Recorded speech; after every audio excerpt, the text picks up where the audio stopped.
Hola, amigas, and welcome to the Gold Hoops and God podcast. I'm Dr. Guerra, your host. This podcast is designed for Millennial Latinas and is fueled by faith and culture. Ignite the fire within.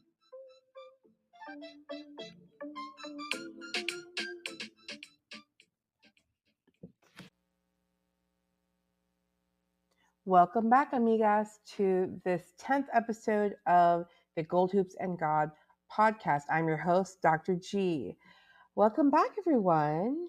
So this episode is going to be a little bit different. I want to leave folks with some book recommendations. I love reading, and I have had the pleasure of reading so many different types of books over the years that I wanted to share my top 10 picks with you. So the first one that I want to share, so this first category, I'll call it peninsular literature. So these are books that are in Spanish. I'm certain that they are available translated in different languages. But these two books are considered classics in Spanish literature. So the first one I'm sure you're familiar with is Don Quixote. Don Quixote really is an incredible book because it covers everything, right? Like Miguel de Cervantes, the author, was really incredible. This is a book from 17th century. So the first part was written in 1605. The second part was written in 1615. And it's supposed to be a parody of chivalry novels, right? So Don Quixote is supposed to be this soldier, out on a mission, that kind of thing. But he's a little bit crazy, he's a little kooky, and it talks about his adventures with his best friend, Sancho Panza. It's a really great story. It's a long one, right? It's a two-part novel, but it's very whimsical, it's beautiful, it has like a romantic element, and it's basically about believing in your dreams, however crazy as they may sound to other people. At least that's what I took away from it is, living your dreams, following your passions, no matter what. And I'm really grateful that this is a book I got to actually read while living in Spain. So it's extra special for me to be able to talk about it, in class with my classmates. And, it was just really magical. It's considered like a really important classic in Spanish literature. So I highly recommend it. Another book that I wanted to recommend it's called La Casa de Bernarda Alba, or The House of Bernarda Alba, and it was written by Federico Garcia Lorca. It's a play, and Garcia Lorca is such an important playwright. He's incredible. A lot of his works have been adapted for the screen. So people have done movies based on his plays, and they're very beautiful. They're very dramatic. A lot of flamenco adapted films have been done based on his plays because it was set in Spain. So this book in particular, The House of Bernarda Alba, it's supposed to be set in a small, tiny town in Andalusia, so in the south of Spain, and it's set right before the Civil War. So the Civil War happened between 1936 and 1939, if I'm remembering my dates correctly. And it has to do with this woman who's a recent widow, and she has 5 daughters. So she has 5 unmarried daughters, and the mother, Bernarda Alba, is incredibly strict, incredibly restrictive, and she's kind of a tyrant, to be honest, of her household. And she forces her daughters to be in mourning indefinitely, pretty much. And so, the young women, their ages range between 39 years old and 20 years old. And of course, they have dreams of living their own life, of getting married, of all these things. But the mother is so controlling and so intense that that's really not even possible. But one of the daughters end up meeting an eligible bachelor. And of course, you can imagine the drama that ensues. It's a really beautiful play. It's intense, but I like it. So moving on to some other books that have really, these are books that have really shaped me. I would say that. These are the books that came to mind when I started working on this and thinking about what I wanted to share. But these are books that have shaped me for different reasons. So these next two are books about Latin American liberation theology. So Latin American liberation theology really took off, in the 70s and 80s, mostly around the time where there was like a lot of civil unrest, civil wars throughout Central America, South America, etc. And these are theologians that spoke up about it, right? They're trying to push back and trying to seek justice. So these are all about social justice, essentially. So one of the most important texts of liberation theology, kind of where the term got coined in a way, was written by Gustavo Gutierrez, his book, A Theology of Liberation. So Gustavo Gutierrez, he's got to be like 96 or 97 years old now. And he used to teach at Notre Dame University here in the US. He would make time, he would make time to be in Lima, Peru, where he's from, and then spend time teaching here in the US, which was really cool. And so this particular priest, Gustavo Gutierrez, he's from Lima, Peru. And in his book, he really talked about the issues. He talked about the poverty, the violence, the injustice that he saw, the struggles of his own community. As a pastor of a church, of a Catholic church, he witnessed firsthand what was happening and the struggles that people were going through. And so in his book, he was really calling on the Catholic Church to take action and basically to live out the gospel. In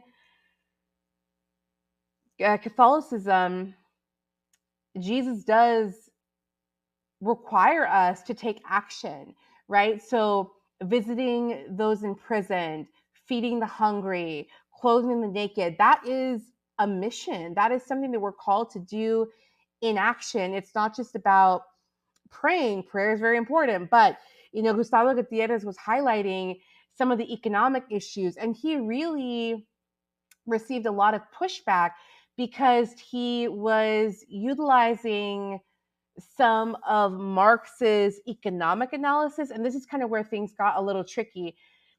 Gustavo was accused of being Marxist, and Marxist communist, of course, that is anti-religion. And so as a Catholic priest, engaging in Marxist economic analysis, he had a lot of pushback by the Catholic Church. So anyway, it's definitely a book that has shaped Latin American theology. I highly recommend it if that's something that you're interested in. And then another book that I want to recommend is by Marcela Altus Reed. So Marcela Altus Reed, she's actually from Argentina, and she was highly trained in Latin American liberation theology, and her book is incredible. I love her book because what she did is she talked about sexuality. She talked about power. She talked about sexuality. And she is right in saying that, the church doesn't address things dealing with sexuality. It's kind of like, we don't talk about that. That's off limits, etc. When really she brought it forth to be discussed. Like, for example, she's pushing against this idea that Mary was a virgin, in the sense that regular women, they most typically, right, for a woman to become a mother, it requires having sex. That's kind of the way things tend to go, right? And so, without getting into the politics of everything, she was pushing back against that to say, how are women going to be held up to this virginity standard when mothers are often not virgins? Anyway, that's just one example that I can think of right now in terms of her book. She definitely, I will say this, she pushed the boundaries. She really pushed the boundaries of theology. I know a lot of people who do, for example, like queer theology, LGBTQ theology. This was like a really refreshing book. This was a very refreshing book. It was a refreshing take because she's very bold. She talks about sex work. I mean, it's a really strong book. So again, it's called Indecent Theology by Marcela Altus Reed. Unfortunately, she died pretty young Her career was rather short. She unfortunately, if I remember correctly, I think that she passed away of cancer, and I want to say she might have been like in her 40s or something. In any case, it's a really great book.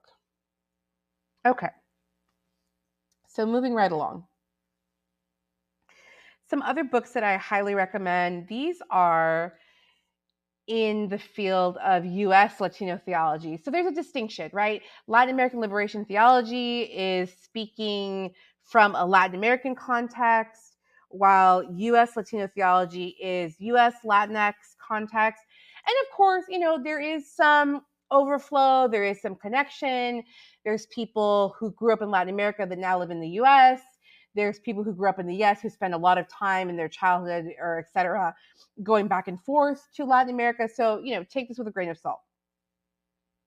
So this book is a collection. So this book is called, that I really love, it's called From the Heart of Our People, Latina Explorations in Catholic Systematic Theology.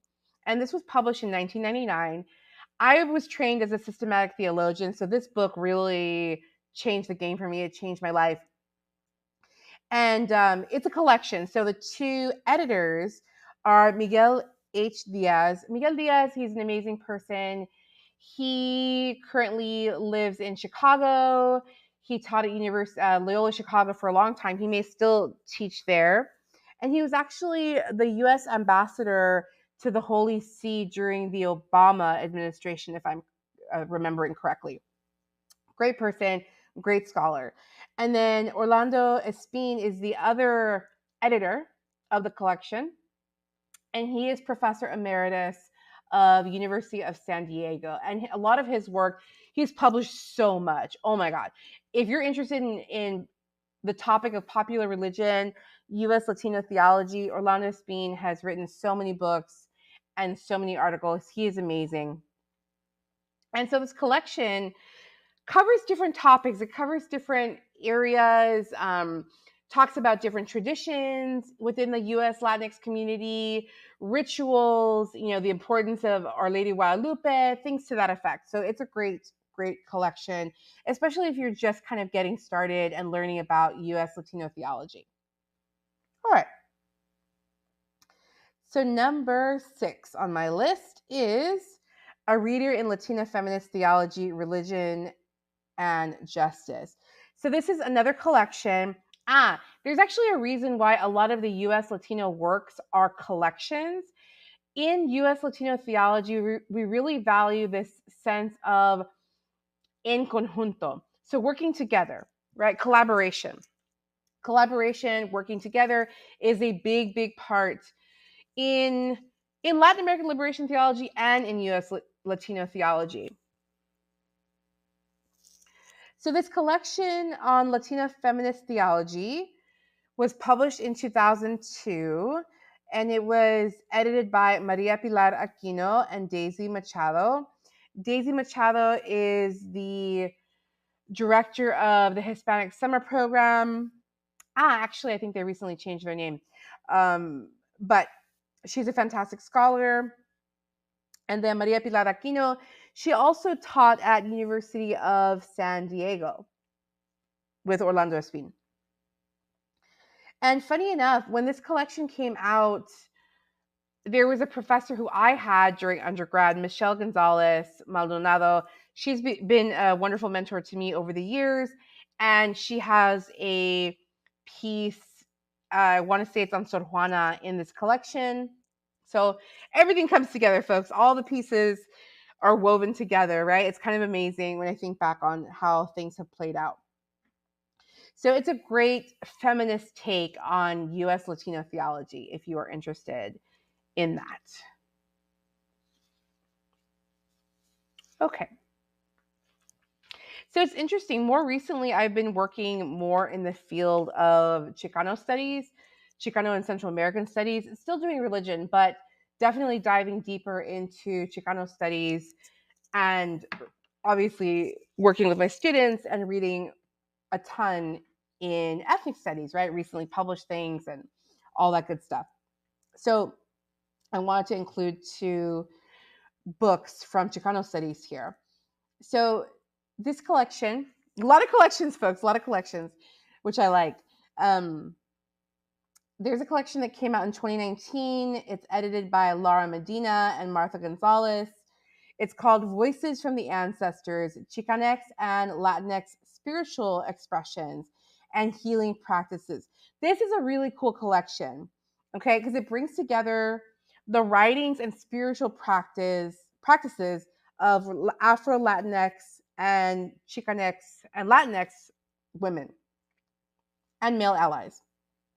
So it's really cool. People share their rituals and traditions. It was a lot of like oral tradition, that's being written down for the first time.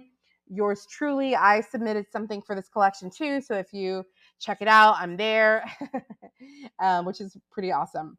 It's a really beautiful collection. We're really proud of it. And then we have Gloria Anzaldúa. Okay, Gloria Anzaldúa, she is a Chicana author. She is really famous for her book called Borderlands, the New Mestiza. She talks about this mestiza consciousness, borderlands consciousness, basically, being between two worlds, not really feeling like she fit in anywhere, right? Because of her heritage, not really feeling like fully Mexican, not really feeling fully American. And she's great, right? Like Borderlands is a really strong book. It's a classic. It is often included in a lot of Chicano studies curriculum at the introductory level. But the book that I want to mention is a different book that was published in 2015. I think it was either right before she passed or shortly after she passed, but it's called Light in the Dark, Luz en el Oscuro, Rewriting Identity, Spirituality, Reality.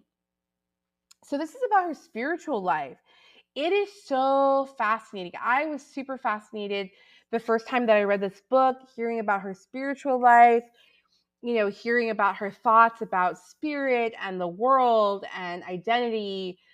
She has some drawings that are really interesting, really fascinating, that are included in the collection. It's very unique. It's very unique. I love it. I highly recommend it. If you've already read Borderlands, or if you already kind of know about Borderlands and you're looking for something else, this book by Gloria Anzaldúa, again, it's called Light in the Dark, Luz en el Oscuro, Rewriting Identity, Spirituality, Reality. And while I'm here, let me mention another podcast. Shout out to my friends, Dr. Angelica Becerra and Dr. Jack Caraves have a podcast called Anzal Doing It. It was mostly recorded when they were in the doctoral program at UCLA. However, they have done a couple more recent episodes. They're hilarious. They're amazing. They're friends in real life. So the dynamic of the podcast is super fun. Anzal Doing It. I really recommend it if you're looking for another fun podcast. In addition to mine, of course. So moving on in this fabulous 10-book list that I'm sharing with you. And I wanted to mention a more, shall we call it, a new age book that I'm actually reading right now. I'm in the last few pages of it. It's called Anatomy of the Spirit, The 7 Stages of Power and Healing by Dr. Carolyn Myss, MYSS. Okay, this book has blown me away. Oh my gosh. She talks about the power of healing, but not just the power of healing, the power that we have within ourselves to heal ourselves, and basically the power of our thoughts, right? Our negativity, how that can do so much damage, the way that we store trauma in the body, these kind of things. It's super fascinating, really, really well done. She's actually worked with medical doctors. So I should mention this, she's a medical intuitive. And it's so interesting. She was hesitant at first. She didn't really want to take on that gift. It took her a long time to sort of embrace the gift. She sort of ran from it for a long time. But when she finally embraced it, it really revolutionized not only her life, but the lives of the people around her. And so she has medical doctors call on her when they are stumped. So for example, if a medical doctor, they just can't find the cause of an illness, they've tried everything, et cetera, they will call her, they'll call Carolyn to help them. It's incredible. It's so amazing. The other thing that I really loved about this book is that she connects the chakras, right? So the chakra system that some of us who are kind of like really into spirituality, there are these energy centers in the body, right? The root chakra, solar plexus, third eye, right? There's these like energy points down the center of our body. There's more than that, but the main ones. And so she makes this fascinating connection between the chakras and the sacraments. I was blown away. I was like, wait a minute. So she talks about the 7 sacraments. So in Christianity, especially like in the Catholic Church, there's 7 sacraments. There's the, let me see if I can remember them in order: baptism, confession, communion, confirmation. Sometimes those are in different orders. Marriage, ordination, anointing of the sick. Those can be in different orders. Obviously, some people don't become ordained. Women can't become ordained, etc. But in any case, so she makes this really compelling case and shows how they are almost like parallel or connected. I loved it. I thought it was super cool. I'm so fascinated by this book. So I had to share it. And finally, just wrapping things up on this book list is I'm going to actually give you 2 for 1. There's 2 memoirs that I read a while back, but they were so good. And they both happen to be DJs. So the first is Steve Aoki. So Steve Aoki is a really famous electronic DJ. He performs all over the world. Like he's based in Las Vegas, but he performs in Ibiza, these festivals. I mean, he's all over the place. He travels so much. He's super fun. He's really great. His memoir is fascinating. It's called Blue, the Color of Noise. Steve Aoki actually is the son of Rocky Aoki. So he is the founder of Benihana. Yes, Benihana, the restaurant. And so he has a fascinating childhood, fascinating relationship. He definitely had a difficult relationship with his father. Anyway, but I highly recommend it. It's a really great read. I love it. And then the other one that I wanted to mention is actually Paris Hilton's memoir. It was released maybe a year ago now, perhaps, and it's so good. The fascinating thing about Paris Hilton is, at first glance, she seems, a little, a little oblivious. Everyone assumes like, oh, she's so privileged, rich girl, that kind of thing. However, she's actually really brilliant, and she's actually been very strategic, especially when it comes to her businesses and things. And when you get to read her story, she is a survivor. She has been through a lot of really awful and traumatic experiences. And it's no secret. I mean, it's all over the news now. She actually is involved in speaking up against what they call, it's the troubled teen industry. Okay. So there's these camps that families will send their kids, they'll send off their troubled teen to get help, to get therapy, etc. But oftentimes these camps are very, very abusive, like horribly abusive, sexually abusive, verbally abusive, you name it. Unfortunately, Paris Hilton was in these abusive camps. And so now, with her platform, with her fame, she's able to speak up and speak out and try to get these places closed down. She's amazing. She really is amazing. And honestly, I'm so happy for her that now she's really like living her best life. She has her, built her own family, married, has her kids. She still travels. She still does her entrepreneurship. I think she's super cool. And those are my top 10 suggested books. If you're interested, there's a little bit of everything, right, in that list. A little bit of, literature, a little bit of theology, memoirs, etc. I hope you find something that you enjoy. And in terms of soul work or homework, yeah, what are some of the books that have shaped you? Because I think it's so interesting. I do believe that obviously, like, our environment shapes us. So the TV shows that we watch, movies, music, books, our families, of course, our education, all those things, they shape who we are. They shape who we become. They shape the kind of person that we are. So I'm curious, what books have shaped you? And I invite folks, I'm on social media, I'm on Instagram. Feel free to message me, feel free to write a comment. I would love to engage with my audience a little more. And then, what books do you want to read this summer? Are there any books that have been on your list? I highly encourage you.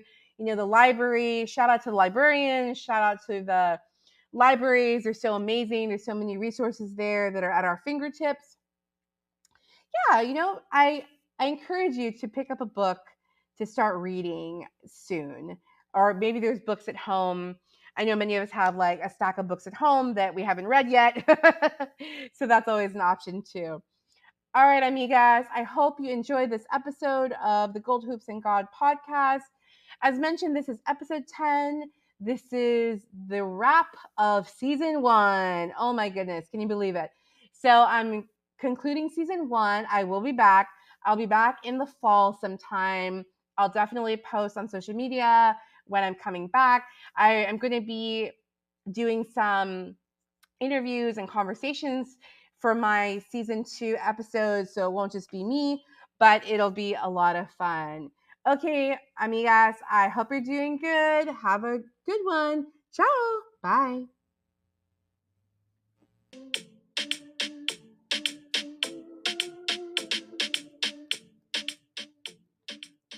Thanks again for tuning in to the Gold Hoops and God podcast with Dr. Guerra. If you enjoyed my content, please like, share, and subscribe. You can find me on Instagram at goldhoops_God. New episodes are available each Wednesday on Spotify, Apple Podcasts, Amazon Music, and iHeartRadio. Ciao for now.